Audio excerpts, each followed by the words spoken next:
tu dinero. Conozcan y además se queden con nosotros cada semana, porque cada semana, cada domingo de 2 a 3 de la tarde, vamos a acompañarles para aprender de la mano todos juntos a invertir. Vamos a hacerlo sin miedo a los mercados y con la ayuda de los mejores expertos y analistas. Cada semana me acompañarán en la mesa de Tu Dinero Nunca Duerme Manuel Llamas, Domingo Soriano, Luis Alberto Iglesias de Value School y un experto de primerísimo nivel, profesionales de gestoras tan importantes como Advalor, Magallanes, Amiral Gestión o SICAPS como Salmo Mundi estarán con nosotros para aprender conceptos básicos de inversión. Un programa que episodio tras episodio, programa a programa, trataremos de entender cómo ahorrar y cómo poner a funcionar nuestro dinero para que empiece a trabajar para nosotros y no nosotros a trabajar para el dinero. Por todos estos motivos, desde Radio y en colaboración con Value School, os invitamos, queridos amigos, a que nos sigáis cada semana los domingos de 2 a 3 de la tarde en Es Radio o en el podcast en cualquier momento. Al plantel de lujo que tenemos preparado para todos vosotros. Ya me acompaña en el estudio mi compañero Manuel Llamas. Manuel, ¿qué tal? Muy buenas tardes. Bienvenido de nuevo a Tu Dinero Nunca Duerme, ese programa en el que vamos a aprender todos a invertir. También tenemos con nosotros a un clásico del programa, él y su pizarra, Domingo Soriano. ¿Qué tal? ¿Qué tal, Luis Fernando? Muchísimas gracias por acompañarnos en este primer programa, pero cada semana, cada domingo aquí con todos nosotros. Otro clásico que será del programa, les presento a Luis Alberto Iglesias, director de Value School.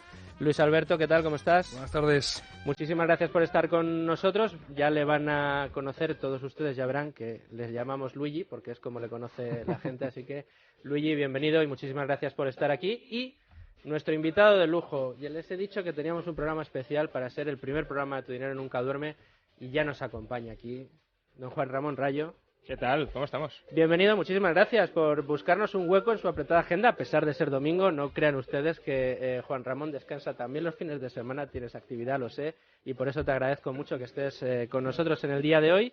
Y bueno, pues ya ven ustedes qué mesa tenemos preparada y dirán, ¿y qué nos van a contar en el día de hoy? Pues arrancamos ya. Pues hoy les contamos que el patrimonio invertido en fondos de inversión en España asciende en noviembre de 2018, a fecha de noviembre de 2018, según los últimos datos disponibles, a 473.000 millones de euros. Más datos que tenemos encima de la mesa, solo un 8% de los españoles considera que tiene conocimientos financieros suficientes o altos, mientras que el 46% cree que tiene poca o nula formación financiera. ¿Han oído ustedes bien? Hay solo un 8% de la población española que considera que tiene formación financiera suficiente. El 46% directamente dice que no la tiene.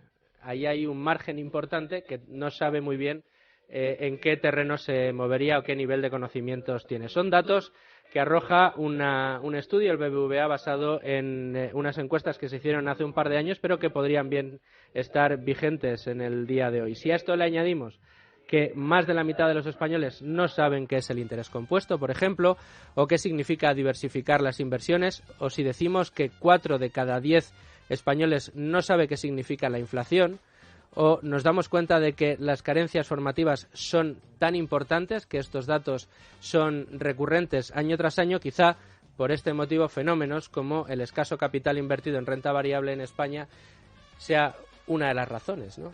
Estos datos nos vienen a demostrar que en España el mapa de la inversión que tenemos, bueno, pues tenemos mucho dinero ocioso por un lado, dinero invertido en ladrillo, dinero invertido en planes de pensiones, muchísimo dinero metido en depósitos a plazo fijo en los bancos, pero poco dinero rentando o trabajando para esos inversores. Bueno, pues de todo esto y también del dinero que se dedica a los planes de pensiones, que es otra de las áreas de inversión que tiene la gente, tenemos, como decía, a Manuel Llamas, que nos va a resumir en su lección de hoy cuáles son los datos macros clave para entender todo esto. En Es Radio, Tu Dinero Nunca Duerme. Manuel Llamas, te doy la bienvenida de nuevo porque te veo ya en la mesa con todos los datos que nos has preparado para tu lección de hoy. Bueno, la lección es muy simple. Estabas comentando la falta o ausencia de cultura financiera en buena parte de la población española Y yo quiero destacar por qué es tan importante tener cultura financiera y por qué es tan importante tener conocimientos básicos con el fin de conservar tu patrimonio e intentar incrementarlo a medio y largo plazo. Y la respuesta, a la que además estamos todos acostumbrados en los últimos tiempos, porque es un tema de preocupación, de elevadísima preocupación para muchos españoles, es que nos jugamos nuestro futuro, ni más ni menos que las pensiones. Hoy te quiero hablar un poco del problema de las pensiones, que es un tema de candente actualidad y creciente preocupación entre los españoles, y para ello te quiero arrojar simplemente dos datos. Por un lado, la Seguridad Social, que va a registrar este año un déficit de 19.000 millones de euros, según los presupuestos que acaba de presentar el gobierno de Pedro Sánchez.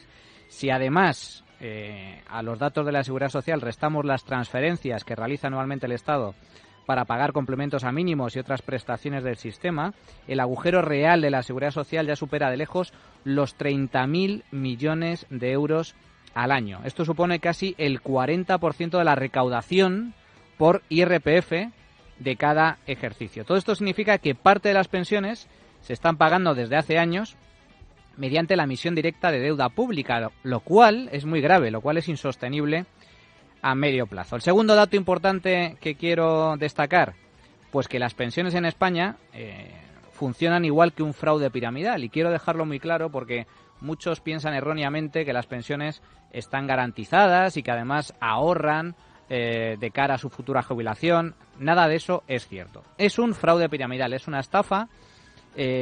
¿Por qué? Porque los ingresos del sistema dependen única y exclusivamente del número de cotizantes que existe en cada momento. Las cotizaciones que pagan hoy los trabajadores y empresas no se guardan ni ahorran en ningún sitio, sino que se destinan por completo al pago de los actuales jubilados. Es lo que se conoce como modelo de reparto. ¿Cuál es el problema? Pues que si hoy hay poco menos de 2 cotizantes por pensionista, de aquí a 30 años habrá tan solo un cotizante por pensionista, debido al declive demográfico. El número de jubilados crece, pero no hay relevo generacional para mantener las actuales prestaciones por la escasa natalidad existente. Resultado, y este es el dato clave, la pensión pública tenderá a reducirse de forma paulatina sí o sí. Es decir, trabajaremos más años para cobrar cada vez menos. Si hoy nos jubilamos de media con el 80% de nuestro último sueldo, en el futuro esta cantidad se reducirá a la mitad. Es decir, nos jubilaremos con el 40% de nuestro último sueldo. De modo que nuestro nivel de vida bajará de forma muy sustancial cuando nos retiremos. La cuestión es que son muchos los españoles que son conscientes de esta realidad, algunos no, aunque cada vez más, pero el problema es que son muy pocos los que toman medidas realmente eficaces para remediarlo. Y con medidas eficaces me refiero básicamente a ahorrar e invertir de cara a garantizarse un colchón que nos permita llevar una vida cómoda y tranquila tras nuestra jubilación. Bueno, parece claro que este programa se llama Tu dinero nunca duerme. Parece claro que si queremos garantizarnos un futuro con una jubilación donde podamos mantener nuestro poder adquisitivo, no nos queda otra que sí o sí prestar atención a este programa, sí o sí aprender a quitarnos el miedo a invertir nuestro dinero, hacerlo con cabeza, hacerlo con garantías y sobre todo hacerlo para poder tener algo el día de mañana, porque como lo fiemos todo a la pensión pública, y bueno, hay estudios, decías tú, que hay mucha gente que no termina de entender todavía cómo funciona el sistema y que lo fía todo a la pensión. Hay estudios que dicen que creo que es un 30%, me corregiré si me equivoco, de la población se entera de cuánto va a percibir de pensión el día que cobra la primera paga. 30%, y me parece... Yo creo que es más, ¿eh? Sí, me parece poco. De hecho, no sé cómo lo pregunto. Entre el 30 y el 40, me suena más cercano al 40, pero me gustaría no me he querido pillar los dedos. Me gustaría ver cómo hacen esa pregunta. O sea, ya no digo exactitud, que eso probablemente es imposible, pero con un cierto grado de aproximación yo estoy convencido que el porcentaje es más bajo. Bueno, pues el porcentaje es muy alto en el caso del interés que existe en este momento para escuchar la pizarra. Decías que no sabías muy bien qué preguntas habría hecho para lograr esos resultados, para saber estimar cuánta gente se ha enterado de cuánto iba a cobrar de pensión el día que cobrase la primera paga, pero yo tengo una pregunta para ti, no sé si la haré correcta o incorrectamente. Hoy querría preguntarte, ya que es el primer programa, ¿por qué crees tú que es necesario Tu dinero nunca duerme? Bueno, aparte porque lo hacemos nosotros. Eso es fundamental. Eso es fundamental. A mí me encanta venir aquí a hablar con el profesor Rayo, con Llamas, con Luigi, contigo. Pero no, además, porque ahorramos poco y mal. Y fíjate, ahorramos en primera persona del plural. Yo me meto dentro. Muchas veces la gente dice, no, tú que trabajas en temas económicos, que te dedicas a esto. Y yo digo, tú seguro que lo tienes todo organizado. Y yo digo, cuidado, nos cuesta a todos. Esto es una característica del ser humano. Yo a veces lo equiparo con comer bien. Todos sabemos que comer bien, llevar una dieta equilibrada es bueno. Sin embargo, el cortoplacismo nos invade y siempre cuando estamos luego delante del plato de comida, pues nos dejamos llevar por las tentaciones. Y con el ahorro nos pasa algo parecido, incluso a aquellas personas que son conscientes de que tienen que ahorrar o de que tienen que invertir. Uno, hay que tener unos conocimientos, porque no solo es cuestión de saber que tienes que ahorrar, sino saber dónde tienes que ahorrar o dónde pueden estar tus inversiones mejor situadas en función de tu perfil, de eso hablaremos mucho. Pero también, para mí, lo fundamental es que interioricemos que cómo somos nosotros, o sea, cuál es la necesidad que tenemos nosotros ahora, que no es para nosotros, sino para nuestro yo futuro. Es decir, eso, ponernos en el lugar de nuestro yo futuro, es muy complicado, incluso aunque tú sepas lo necesario que es que te pongas en ese lugar. Incluso aunque tú asumas que realmente vas a necesitar ese dinero, vas a necesitar esas inversiones dentro de un tiempo, nos cuesta mucho. De hecho, por ejemplo, decía con el dato este de cuánta gente sabe o no sabe cuánto le va a tocar de pensión. La gente lo que sí que dicen las encuestas es que está muy preocupada con el sistema público de pensiones y sin embargo esa preocupación no se traduce luego en hechos. Y ya no te digo en hechos de más ahorro, de más inversión en determinados productos, sino en hechos de ponerse manos a la obra y tratar de aprender, tratar de conocer más cuestiones respecto a este tipo de temas. Entonces, ¿y eso por qué es? Porque, pues, lo que estaba diciendo, la cuestión de la preferencia temporal, de la pereza que te da, el hecho de que esto es un trabajo de muy poquito a poco, uno de los grandes problemas del ahorro, por eso yo lo equiparo con lo de la dieta o lo de comer bien. Es un trabajo que es muy poquito a poco, cada día son pequeñas acciones que te generarán un gran beneficio en el futuro. Pero claro, ponerte en la situación de ese yo futuro de aquí a dentro de 5 o 10 años es muy complicado. Entonces, ¿por qué es tan importante tu dinero nunca duerme? Pues esto es igual, cuando haces dieta, los consejos que te dan es que seas constante, que o mires la báscula. Ahora te dicen que te hagas una foto y que cada semana te vayas haciendo una foto y así vas viendo la evolución poco a poco. Sí. Y parece que ese tipo de consejos así cercanos hacen que te sea más fácil ese día a día constante frente a ese objetivo futuro que es, dentro de 6 meses, estar bien, estar en mejor forma física. Pues esto es lo mismo.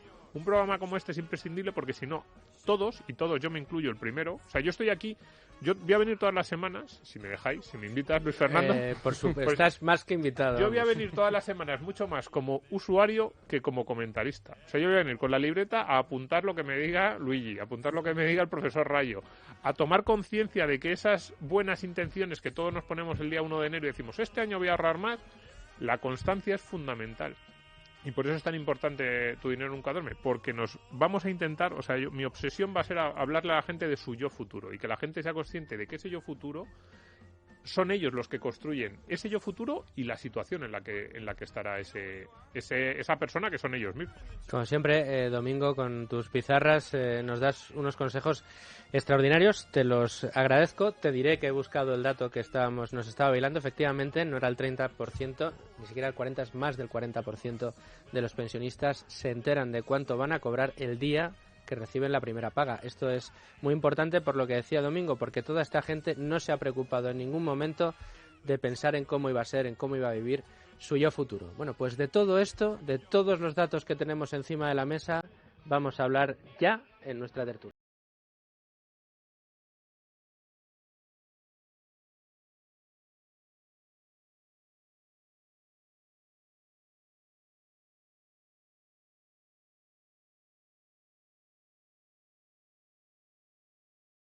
Ha callado los 15 minutos que llevamos de programa, pero tiene hambre de balón y yo no se lo voy a negar, así que Luigi, de nuevo bienvenido para todos aquellos que no le hayan escuchado, director de Value School, nos acompaña ya en Tu dinero nunca duerme. Luigi, para abrir la tertulia, para abrir boca, después de todo lo que hemos escuchado, yo creo que la mejor pregunta que te puedo hacer es similar a la que le hacía a Domingo Soriano.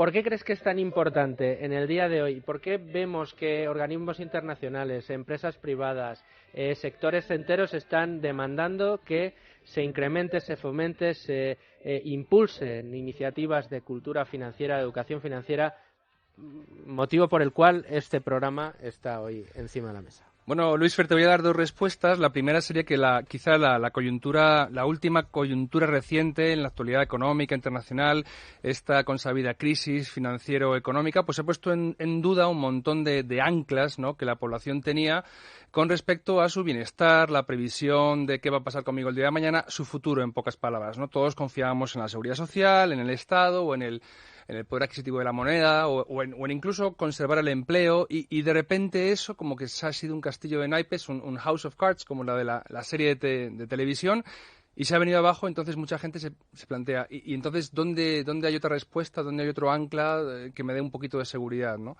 Y en este programa lo que a lo que invitamos a los oyentes es a que ellos mismos comiencen a trabajar por construirse esa seguridad presente y futura con pautas, recetas ancestrales. Es decir, aquí no vamos a mostrar nada complejo ni financieramente a la última, no. Vamos a todo lo contrario, vamos a hablar de cosas que son viejas como las montañas. Entonces yo creo que por esa razón es necesario un programa como este y vemos prodigarse iniciativas pues parecidas, ¿no? Voy a retomar lo que decía en la pizarra. Domingo hacía el símil de la dieta, de las trampas que nos hacemos a veces y voy a explicar algunas de ellas. Voy a explicar los donuts o las pizzas con triple de queso y con borde relleno de queso que nos zampamos sin ningún miramiento, pero en el ámbito del ahorro y de la inversión. Estos son los postres, ¿de acuerdo? Los que nos hacen mal pensando que nos hacen bien. Tú citaste antes una encuesta del BBV, yo voy a citar otra del Banco de España, la llamada encuesta de competencias financieras. Los datos que tengo son del 2016. Pues vamos a ver qué luz nos arroja esta encuesta. El 28% de los individuos encuestados, 28%, viven en hogares que han tenido gastos por encima de sus ingresos en los últimos 12 meses. O sea, 3 de cada 10. O sea, como el gobierno de España. Sí. Viven en consonancia con el gobierno. El déficit constante. El déficit constante. Esos son el 10 de cada 10. Pero, en el caso de los políticos, sí, sin duda. El 10 de cada 10. El 28%. Pero el 15% difiere pagos o hacen descubiertos en cuenta, no autorizados y en tarjetas de crédito. 15%, o sea, y esto yo en una vida pasada pues trabajé en una entidad bancaria y me asombraba a la gente que venía ya el 20 del mes o por ahí a por anticipos de nómina. 15%. El 29% de la gente encuestada podría vivir más o menos durante un mes, pero menos de 6 con lo que tiene ahorrado en la cuenta, si mañana pierde el empleo, por ejemplo, ¿no? El 15% solo podría menos de un mes. Y el 7% ni una semana. Ni una semana. Ni una semana. Con lo que tienen disponible en ahorros. O sea, por eso hace falta un programa como este, para evitar ese tipo de situaciones para muchísima gente que es una desgracia que la sufran, ¿no? Yo creo que será una desgracia también decir que habrá mucho de ese porcentaje que serán causas perdidas, aunque nosotros intentaremos dar los consejos y sobre todo para todos aquellos que sí que hacen un poco los deberes o que quieren empezar a hacerlos, les vamos a dar también no solo pautas o consejos que les pueden ayudar a liberarse de esa tentación de comerse el donuts, claro, ¿no? O de zamparse esa pizza, de decir, no, esta no me va a engordar porque tiene piña, ¿no? Pues, bueno, pues esos consejos y sobre todo para aquellos que finalmente hagan esos deberes, decir, bueno, pues ahora vamos a ayudarte a tomar tus primeras decisiones de inversión, pero con cabeza, con garantías, sabiendo lo que uno hace. Aquí no han de esperar nuestros oyentes que les digamos en qué debo invertir, cuál es la acción mejor, en qué mercado debo meterme. No, vamos a darles pautas para que esas decisiones las tomen ustedes con total responsabilidad y sabiendo lo que hacen. Entonces, dime. Y sobre todo, Luis Fernando, importante, por negativa o por mala o por lamentable que sea la situación en que uno se encuentre, hay posibilidad de mejorar. Es decir, no es un pozo del que no se pueda salir. Bueno, yo te decía, Luigi, de aquí no nos pregunten en qué tienen que invertir o cuáles son las acciones que más se llevan en este momento, aunque yo, teniendo a mi izquierda en este momento a Juan Ramón Rayo, estoy tentado de preguntarle, Juan Ramón, no caigas en la tentación. ¿Y tú en qué inviertes, Juan Ramón? No, bueno, no voy a contestar directamente la pregunta, voy a hacer un rodeo, como suele ser aconsejable en estos casos, por recoger un poco las ideas que habéis puesto sobre la mesa. La importancia del ahorro creo que se resume en dos ideas básicas. ¿Por qué hay que ahorrar? Hay que ahorrar para hacer frente a gastos futuros previstos. Quizá el gasto futuro previsto más grande sea la jubilación, es decir, sostenernos a nosotros mismos en una etapa en la que no vamos a ser capaces de generar ingresos salariales y, por tanto, tenemos que tener un colchón financiero que nos permita echar mano del mismo para financiar esos gastos, pero puede haber también otros gastos previstos. Si queremos pues un año sabático de estudio, si queremos hacer en el futuro un viaje alrededor del mundo, si queremos casarnos, si queremos gastarnos mucho dinero en la boda, para todo eso hace falta ahorro. Pero no solo para hacer frente a gastos futuros previstos, un poco en línea también con lo que comentaba Luigi, para hacer frente a gastos imprevistos, es decir, tener patrimonio para lo que pueda pasar, no para lo que sabemos que vamos a querer hacer o podemos querer hacer, sino porque nos podemos enfrentar a lo largo de la vida a circunstancias que no prevemos, y para eso hace falta tener un patrimonio. Y luego, si además queremos dejarles algo a nuestros futuros herederos, pues más lo agradecerán ellos, si no Montoro o ahora Montero pasando por la Hacienda, ¿no? En cualquier caso, para eso se ahorra. Ahora, ¿cómo se ahorra? Pues uno ahorra en función de las necesidades que tiene, es decir, no es lo mismo ahorrar para el muy largo plazo o ahorrar para hacer frente a gastos imprevistos. En cada uno de estos casos el instrumento del ahorro será uno, y también en función de sus conocimientos y de sus, llamémosle así, preferencias o tolerancias frente al riesgo. Entonces, por ir al primer punto, ahorro en función de cuál sea mi objetivo para el ahorro. Pues si yo quiero tener margen para hacer frente a gastos imprevistos, tendré que tener liquidez, por ejemplo. No tiene sentido que tenga una cartera de acciones muy volátiles para hacer frente a gastos imprevistos, porque por definición, si tengo que liquidar esas acciones en un momento que no me conviene, y como no puedo prever el momento en el que tengo que liquidarlo, dado que es para hacer frente a un gasto imprevisto, pues puede ser una liquidación, una venta de acciones en un momento no provechoso, no adecuado. ¿Qué tendré que tener? Pues tendré que tener o liquidez o un seguro para hacer frente a algunos de estos riesgos. Pues tengo algún desperfecto grave en casa, he sufrido un accidente y por tanto he de estar de baja, o estoy permanentemente incapacitado, o incluso pierdo la vida y dejo gente dependiente y por tanto quiero asegurarles el futuro con un seguro de vida a su favor. Para todo eso necesitaré ese instrumento. Ahora, si lo que queremos es asegurarnos un buen patrimonio para la jubilación, pues de nuevo también dependerá de cuál sea ese plazo para el que queremos ahorrar. Si somos jóvenes y queremos ahorrar para el muy largo plazo, la bolsa es un instrumento magnífico. Si ya estamos a punto de jubilarnos, pues invertir en bolsa, sobre todo en acciones que pueden ser muy volátiles a corto plazo, a los 62 años, o al menos gran parte de ese patrimonio en bolsa a los 62 años, pues quizá no sea la mejor elección. Por eso, cuando se dice... eso en cuanto a el objetivo, y luego nuestras preferencias. Habrá gente que a lo mejor no soporte en absoluto la volatilidad y por tanto tenga que ir a instrumentos menos volátiles. Luego, si no tienes conocimiento sobre el activo en el que tienes que invertir, tampoco deberías meterte en él, y eso espero que sea una de las tareas que este programa va a solventar, ¿no? Entonces, cuando dices ¿en qué inviertes? Pues creo que eso no es la pregunta que tiene que interesar a la audiencia, porque la audiencia no tiene que copiar lo que yo haga para invertir en función de mis características personales, de mis conocimientos, de mis buenos o malos hábitos, sino que tiene que construirse su propio plan de inversión. Sí, no, desde luego yo creo que eso es uno de los consejos que yo he oído en más de una ocasión, tanto a Domingo como a Manolo, como a Luigi.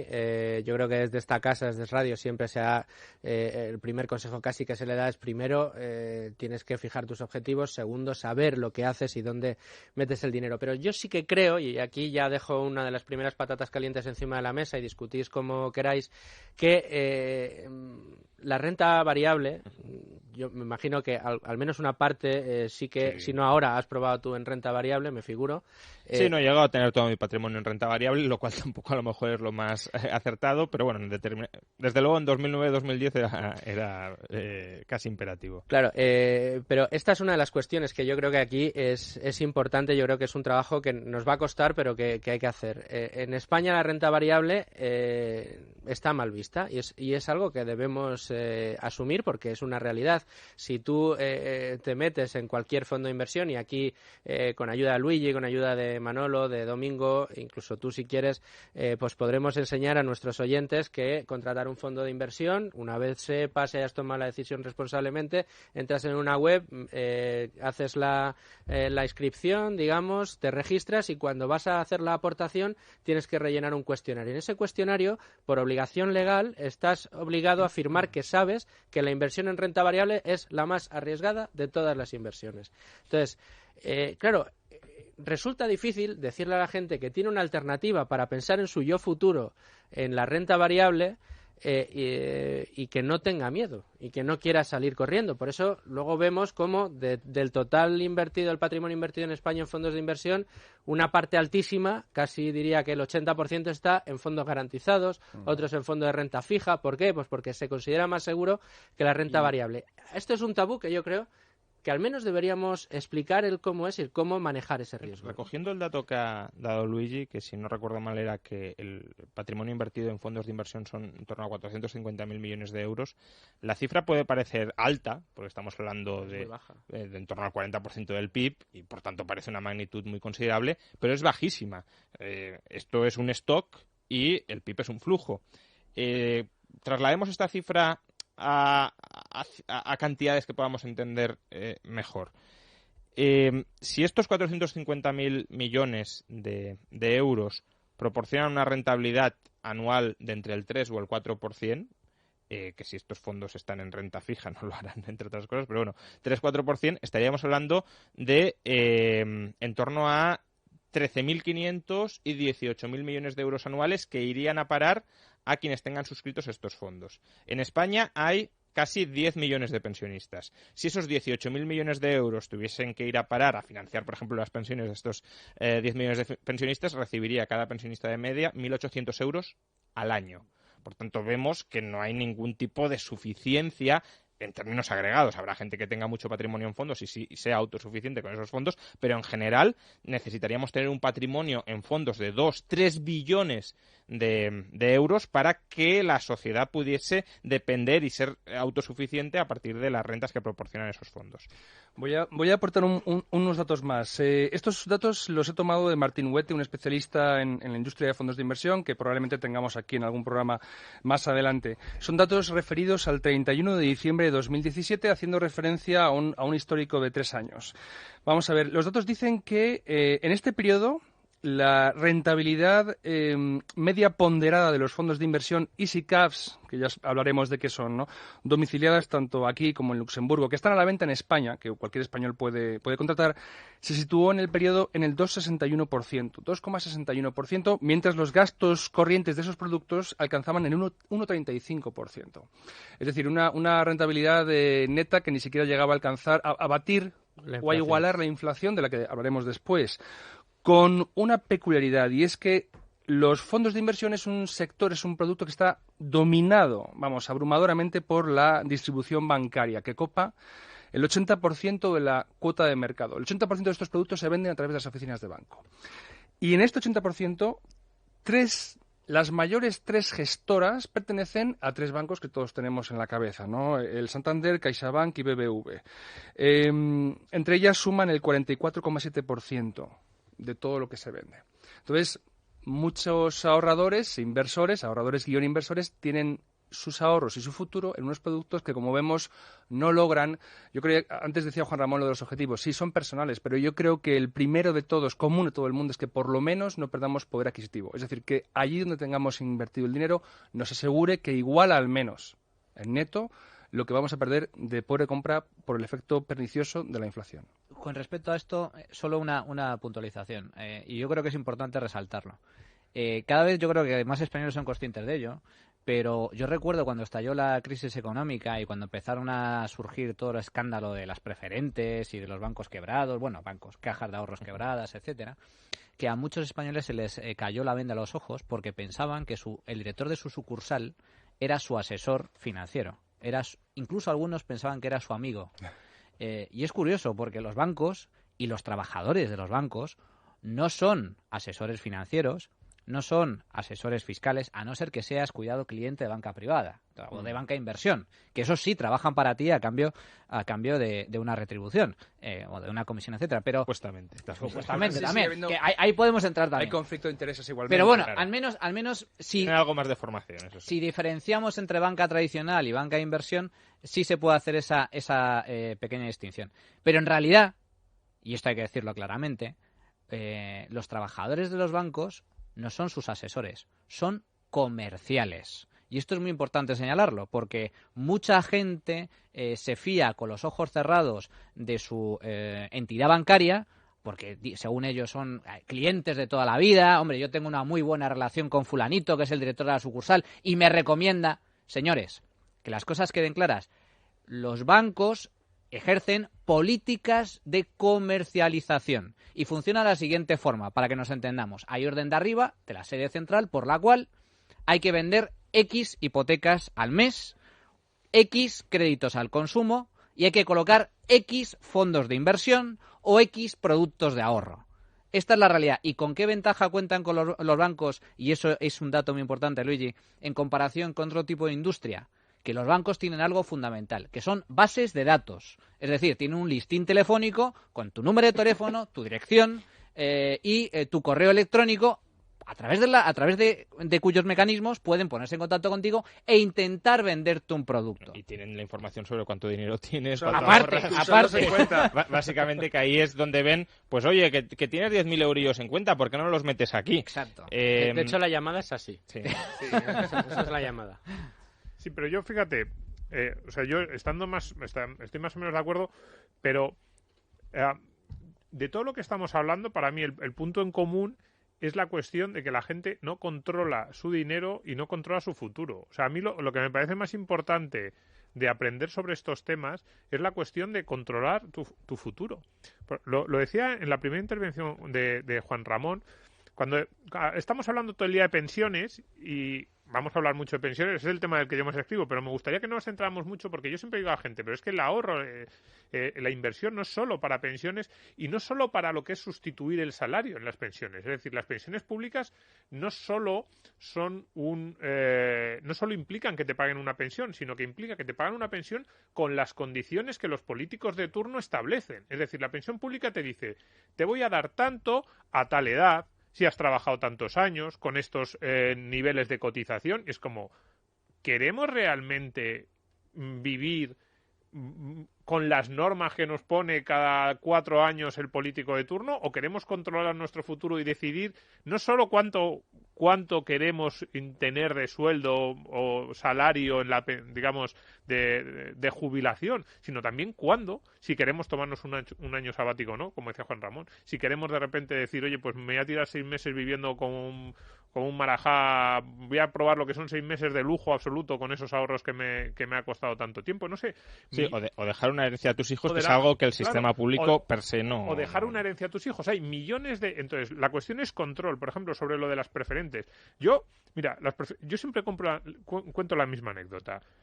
En uno de estos reportajes de televisión, de estos programas esto fue hace muchos años, fue cuando salió la cuestión, y yo creo que en las preferentes, lo digo desde el principio, no hubo estafa por parte de las entidades. Yo creo que hubo mala comercialización, pero que los mismos que estaban comercializando las preferentes no tenían muy claro casi ni lo que eran ni a qué tipo de clientes se les debía ofrecer, y muchas veces incluso ellos mismos estaban atrapados. Ha habido gente que ha estado en España en un juicio por preferentes habiendo perdido mucho dinero por preferentes, que es una cosa completamente absurda. ¿Cómo te va a estafar un tipo que ha perdido dinero? Pero bueno, dicho esto, en aquel reportaje salió un señor, debía tener 60, 65 años, decía, y contaba que él era pequeño empresario, y decía, yo he estado toda mi vida ahorrando y ahora de repente lo metí aquí y lo he perdido todo. Y yo decía, la de horas que ese hombre habrá trabajado, la de días que se ha levantado por la mañana temprano, la de esfuerzo que le ha dedicado a ese dinero, y ya, sin entrar en la cuestión, ya digo, de la estafa, no sé qué, es como, ¿cómo puede ser que no te hayas preocupado más de dónde estabas metiendo ese dinero,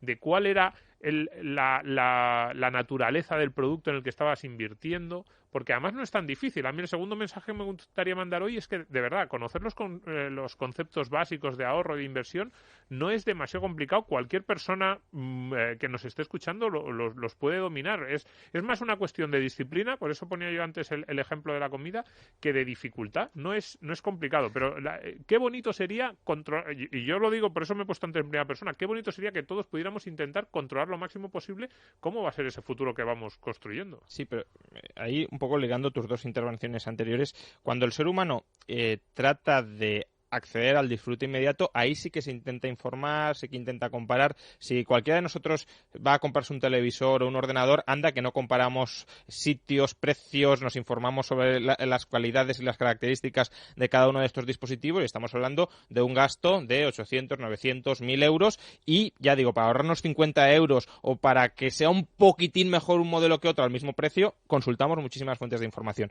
Ahora, puede haber gente que meta 50.000, 100.000 o 150.000 euros en un producto y tome la decisión en ocasiones porque su vecino, que tampoco tiene ni idea del asunto, le recomienda invertir en un sitio o en otro, o porque el director del banco, que tampoco haya estafa o no haya estafa, es que ni siquiera hace falta. El señor que dirige una sucursal de banco, ¿qué formación tiene a la hora de, y preparación e interés tiene a la hora de estudiar los distintos productos financieros que existen en el mercado? Pues normalmente no lo sabrá, porque se dedica a otra cosa, se dedica a ser un comercial, aunque un comercial en muchos casos sin la formación que necesita uno a la hora de vender lo que está ofreciendo.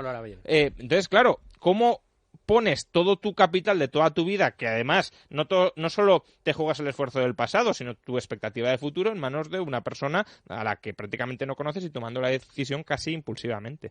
No, y este es yo creo que es uno de los aspectos clave. Yo creo que todos tendremos la experiencia de cuando algún amigo, conocido, familiar ha tomado la decisión de decir, oye, mira, esto que dices tú siempre de poner a trabajar tu dinero, de invertir, mira, he tomado la decisión de que voy a invertir. Y automáticamente una de las preguntas que a todos nos sonará es, ¿cuáles son las acciones que mejor están ahora? Yo creo que quitarle a la gente esta idea automática de la cabeza, yo sí que creo que es uno de los puntos fundamentales que tiene, o de los desafíos fundamentales que tiene este programa por delante, porque efectivamente lo que nos están diciendo Domingo, Luigi, Manolo y Juan Ramón es que se puede ganar dinero, pero no puedes hacerlo a lo loco. Tienes que saber lo que estás haciendo y sobre todo tienes que mirar en el largo plazo. A ver, eso es fundamental, y el concepto que yo querría que los oyentes tuvieran claro de este programa es la diferencia entre especular e invertir.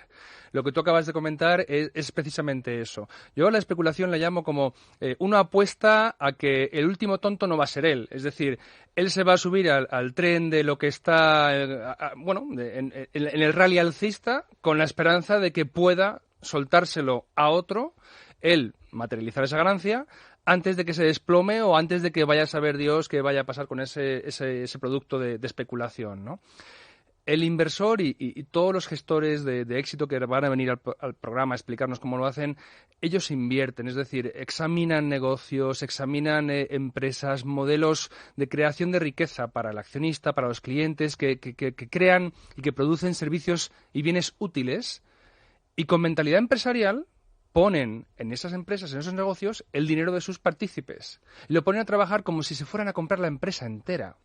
El enfoque es completamente distinto. Y además, no para el corto plazo de a ver si antes de que se desplome yo suelto, no, sino para largo plazo. Dejemos a ese caballo de carreras correr sus carreras y demostrar lo rápido que puede o lo lejos que puede llegar, y nos acompañan los partícipes en esa creación de riqueza. Es un completamente distinto concepto al de la especulación que sin embargo, pues es lo que se ve en Google, ¿no? Uno de los anuncios te invitan a especular, a jugarte el dinero, y de ahí que para muchas personas casino y bolsa, jugar y bolsa, especular, sean casi sinónimos.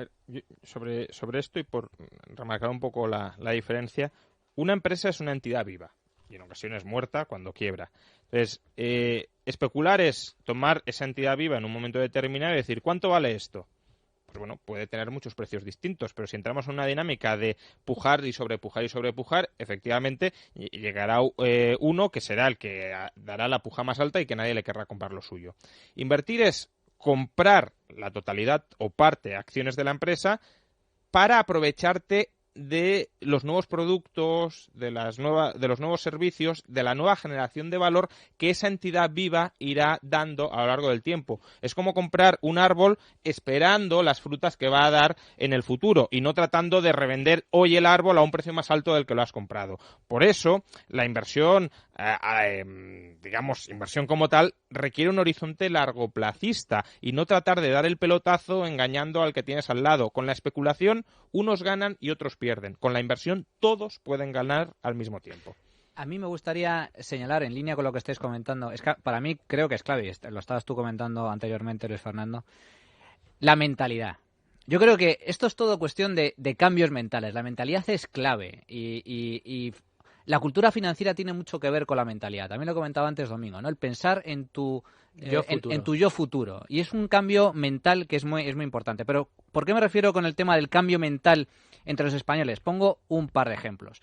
En línea con los datos que comentaba antes Luigi, buena parte, según esa encuesta del Banco de España, buena parte de las familias españolas no pueden ahorrar. O muchas veces cuando se sacan encuestas sobre la preocupación de los españoles sobre las pensiones, casi todos coinciden en que son conscientes de que sus pensiones futuras están en riesgo, de que muchos de ellos no van a cobrar la pensión o temen cobrar una pensión muy inferior, pero al mismo tiempo te dicen en esa misma encuesta, pero es que yo no tengo capacidad de ahorro.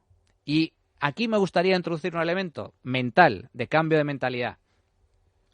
La clave no es cuánto ganas, sino cuánto gastas. Es decir, es fundamental para empezar a ahorrar y para emprender la cultura del ahorro, la mentalidad de la austeridad, que es que tus gastos se amolden a tus necesidades reales. Os pongo un caso concreto. Yo conozco y he conocido a lo largo de mi vida a gente que ha ganado muchísimo dinero y que ahora no tiene un duro.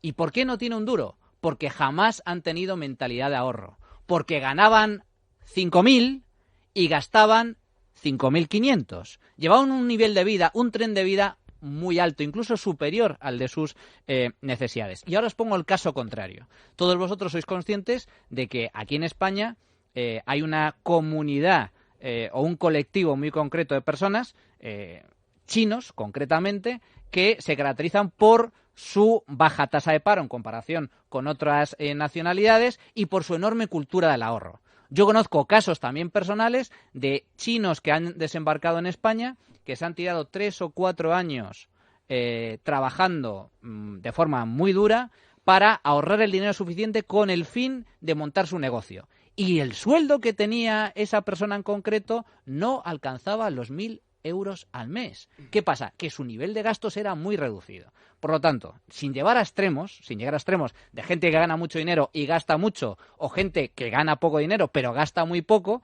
yo estoy convencido de que todos en nuestro ámbito de posibilidades es capaz de ahorrar si lleva introducido una mentalidad de austeridad. Y también otro mensaje importante, con poco ahorro o con, en teoría, poco ahorro, se puede ir construyendo un patrimonio muy abultado siempre y cuando tengas disciplina, constancia y sepas invertir ese dinero de forma productiva. Sobre esto, muy brevemente,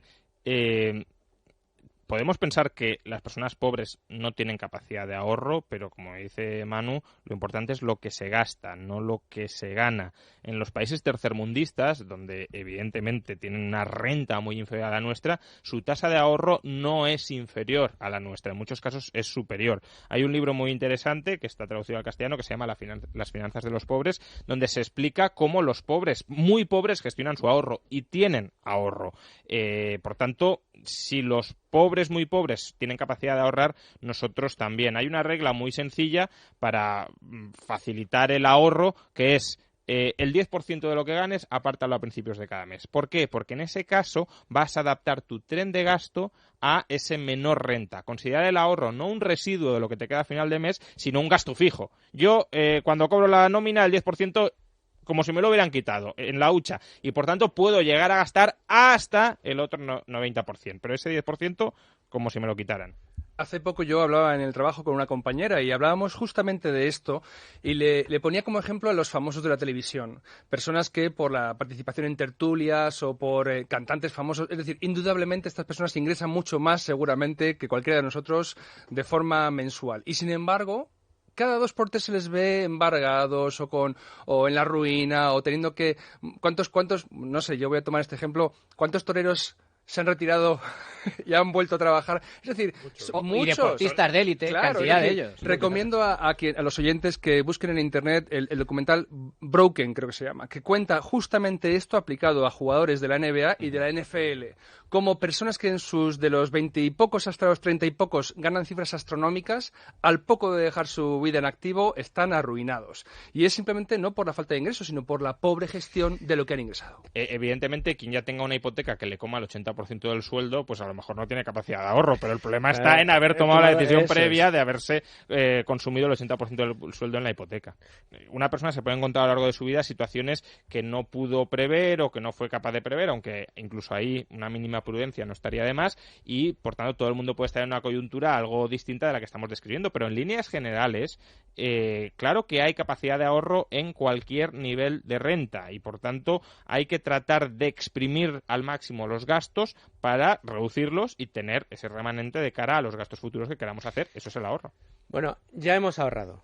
Ya hemos inoculado la idea de que es necesario ahorrar y, insisto, habrá otros programas en los que profundizaremos más en esta idea. Tenemos ya el dinero ahorrado y decimos, venga, vamos a dar ese paso, vamos a convertirnos de ahorradores a inversores. Primera pregunta que te dicen, ¿largo plazo, corto plazo? También la hemos contestado. Hay que intentar pensar en que una buena inversión y no una especulación es a largo plazo. Siguiente pregunta. Tiene que ser en algo que no tenga riesgo ninguno. Otro de los mitos que tenemos encima de la mesa, ¿no? Bueno, sobre esto, dos cosas. Antes comentado la cultura del ahorro. Esto de la especulación es la cultura del pelotazo, que también está muy extendida en España. Yo quiero pegar el pelotazo, y el pelotazo es comprar una casa para duplicar el valor en pocos años, o comprar una acción en bolsa para que se multiplique por 10. O jugar a la lotería. O jugar a la lotería, exacto. O Bitcoin, ahora Bitcoin. Con lo de la cultura del pelotazo es muy curioso cómo está muy metido en la sociedad española, en la mentalidad española, esto de la lotería, ¿no? Pegar el pelotazo a la lotería y dejar de trabajar. Es cosa muy curiosa, porque los premios de la lotería, vamos, sería de locos el dejar de trabajar si te toca la lotería, porque con si te toca el euromillones, a lo mejor sí. Yo me refiero al gordo de Navidad, que son apenas 300.000 euros. Con eso te lo fundes en poco tiempo. Y en línea con lo que comentaba antes Luigi, también hay estudios que dicen que la gente a la que le toca el gordo de Navidad, a los 7 años ha fundido todo el dinero. Por lo tanto, es muy importante esto de la cultura del pelotazo. Eso es jugártela a cara o cruz, o peor que eso, es jugártela a la ruleta y normalmente no funciona. Y yo creo que frente a eso, los datos. Y los datos demuestran que en contra de lo que dice la regulación, en contra de lo que dicen esos papeles que te hacen firmar antes de contratar un fondo de inversión, en donde los productos de renta variable te los ponen como alto riesgo, a largo plazo, cualquier índice bursátil de países sólidos y desarrollados, como por ejemplo Estados Unidos, Europa, etcétera, a largo plazo la inversión en bolsa es no solo la más rentable, sino la más segura, y esto es muy importante señalarlo. Sí, pero es que el riesgo tiene mucho que ver también con el propio inversor. Es decir, el riesgo de una inversión también está en lo que es inversorado. Claro, si una persona cuando está invirtiendo en bolsa dice, no, yo invierto a largo plazo, estoy convencido, y cuando cae un 20% no se atreve a mantener y vende, entonces, claro, dice, claro que es la más arriesgada. Pero también, a ver, con esto tampoco quiero criticar, o sea, lo decía antes Juan Ramón, creo que era el que lo decía, que esto depende mucho también de tu carácter. Es decir, es que hay tipos de inversiones que a lo mejor a mí me parece muy buena que no van con el carácter de... Entonces, cuando yo en este programa a mí me gustaría que hablásemos mucho también sobre esos temas, porque el tema del carácter de... Hay inversiones para todos. Para muchos inversores españoles, a ver, la inversión en ladrillo, por ejemplo, discutiremos mucho si es una buena inversión o no, pero hay muchas personas para las que puede ser una inversión muy razonable. Les obliga a ahorrar todos los meses. Hay muchas personas que creen que es la única inversión razonable. Pero eso está mal, creer que es... Pero, por ejemplo... Sí, pero que es cierto que una gran mayoría... Pero que tampoco hace falta irse al otro lado. Pero, por ejemplo, lo que decía Juan Ramón, decir, apartar un dinero cada mes para ahorrar. Pues, por ejemplo, con una hipoteca lo haces. Invertir en un activo que conozcas. En una hipoteca normalmente tú es tu ciudad, tu barrio, lo conoces, sabes cuánto vale, es mucho más difícil que te engañen o que sobrepagues por un activo. Tenemos más cultura financiera. Tenemos más cultura financiera sobre el ladrillo. Entonces, tiene muchas cosas que están bien, hay otras cosas que están peor, ¿no? Pero cuidado, entonces ahí eso es fundamental. Y a mí lo que sí que me gustaría hoy es no dejar la imagen que es una imagen que está constantemente en los medios de comunicación del ahorro como sufrimiento o como de los ahorradores como Mr. Scrooge, el del cuento de Navidad, hay un avaro ahí. No. Yo le digo a la gente dos cosas. Una, que piensen mentalmente quiénes creen ellos que viven mejor, más felices, de forma más... Esas personas que seguro que conocen de su familia, no sé qué, que son austeras, que ahorran, que viven bien, pero que no sean lujos, o esos otros que a lo mejor son esos que decía Manu, que ganan 5, 6, 7, pero se gastan en vez de 7, 8, 9 y que están todo el día ahogados con tarjetas de créditos, que dice, joder, este tío está en un pufo constante, que no sabe cómo salir del pufo. ¿Quién vive no solo mejor, porque vive mucho mejor el ahorrador? A pesar de que tenga menos lujos, va a vivir mejor, sino ¿quién da una sensación de decir, este tipo realmente feliz, vive con más tranquilidad? Más tranquilo. Emocionalmente estable. Sí, emocionalmente estable. Entonces, el ahorro no es un sufrimiento. Pero no solo no lo es, porque en el momento en que tú tienes control sobre tu futuro, el hecho de saber que tú estás manejando más o menos tu vida, que al final manejar tus finanzas es manejar tu vida, eso de verdad te cambia la perspectiva. Yo todavía no lo he conseguido, O sea, yo estoy en proceso... No, que no se piense la gente que yo estoy aquí dando lecciones. A mí es lo que me gustaría. A mí por eso me gustan tanto estos temas, porque cuando voy conociendo un poco más, digo, ostras, cómo de feliz debe ser una persona que sea cuando yo leo a los grandes, lees a Peter Lynch, y dices, yo gente mucho dinero, ya, pero no es eso. Lo que lees es gente que controla sus vidas. Y a Guy Spier, por ejemplo, el libro de la educación de la inversión en valor. Y muchos que empezaron sin nada, porque aquí parece que solo estamos dando datos negativos, no, y hay que ahorrar, luego tienes que invertir, tienes que hacer el esfuerzo mental de pensar que aunque caiga tienes que mantenerte.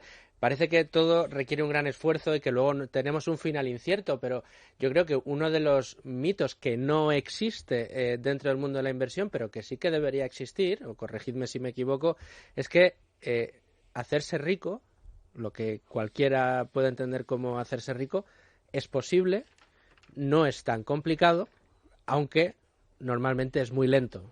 Y ahora os dejo que me... Depende de qué entendamos por hacerse rico. Hacerse muy rico, evidentemente es complicado y no está al alcance. No. Ahora, tener un patrimonio bastante razonable, que incluso entraría en clase media alta, no es en absoluto tan complicado. O sea, conseguir la libertad financiera, yo creo que es para mí es la clave. Antes comentaba muy bien Juan Ramón el hecho, lo importante que es ahorrar para... tener en cuenta gastos previstos, pero también gastos imprevistos. Y yo añadiría un tercer factor, el ahorro y la inversión como factores necesarios con el fin de lograr la libertad financiera. Yo no sé vosotros, yo aspiro algún día a no tener que trabajar por obligación, sino por puro gusto. Ya trabajo por puro gusto, pero a mí me gustaría ser desde luego en este programa seguro. Como considero que muchos españoles y muchos de la gente que nos está oyendo, yo aspiro a ser algún día rentista.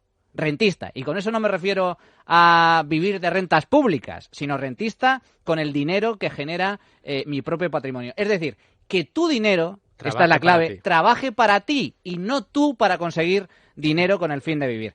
Y para eso, con menos ahorro del que mucha gente piensa, pero bien invertido, de forma sensata y de forma razonable, te puedes construir un patrimonio que te permita no ser millonario, ni milmillonario, ni nada por el estilo, pero sí un patrimonio adecuado para poder vivir de rentas. Podrás conquistar tu libertad financiera, que es al final uno de los principales objetivos, sin duda, de este programa, y las claves las acaba de dar Manuel Llamas. Pero hay más claves, Luigi, y las claves nos la da, en este caso, Value School.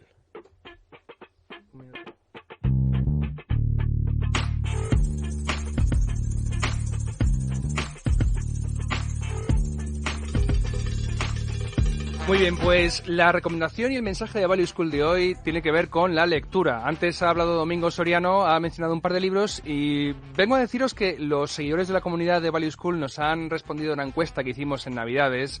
Les preguntábamos por los Reyes y Papá Noel, qué libros les habían traído a nuestros seguidores. Nos han mandado una lista que está en el Twitter de Value School compuesta por 56 títulos, es decir, a razón de uno por semana, pues tenemos lecturas para todo un año. Pero bueno, para aquellos que quieran invertir no una, sino quizás 2 semanas en leerse un libro, a un ritmo más normal, yo he elegido mi top 5.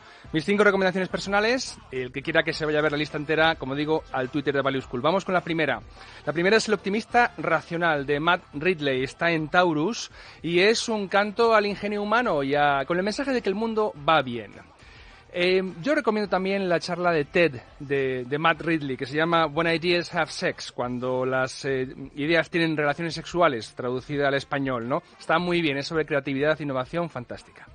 Número 2 del top 5, El cisne negro, de Nassim Nicholas Taleb, que está ya en edición de bolsillo. Por muy poco dinero, quizá 10 euros, se puede comprar un libro.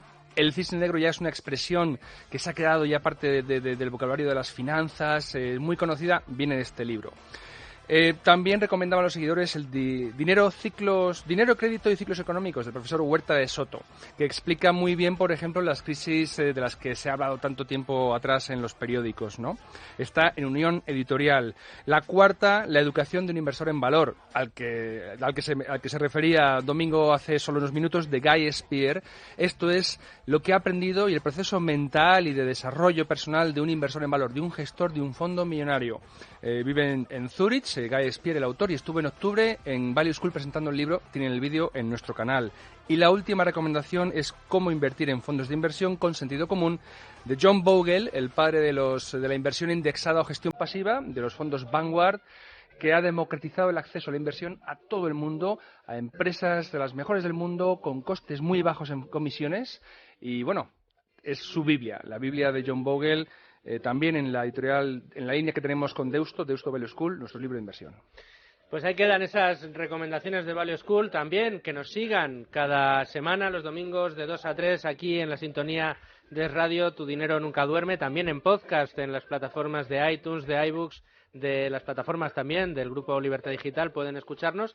Y bueno, pues que todos juntos de la mano vayamos aprendiendo, como decía Manuel, a poner a trabajar nuestro dinero para nosotros. Luigi, muchísimas gracias por acompañarnos. Un placer. Domingo Soriano, muchas gracias una semana gracias por tenernos aquí, siempre con tu pizarra y tus consejos. Manuel Llamas, hasta la próxima. Gracias. Y Juan Ramón Rayo, me van a pegar los oyentes porque no hemos conseguido sacarte dónde estás invirtiendo el dinero. Es broma, Juan Ramón, muchísimas gracias por estar muchas gracias por invitarme con nosotros a este primer programa. y con tus consejos. Prometo traerte más. Señores.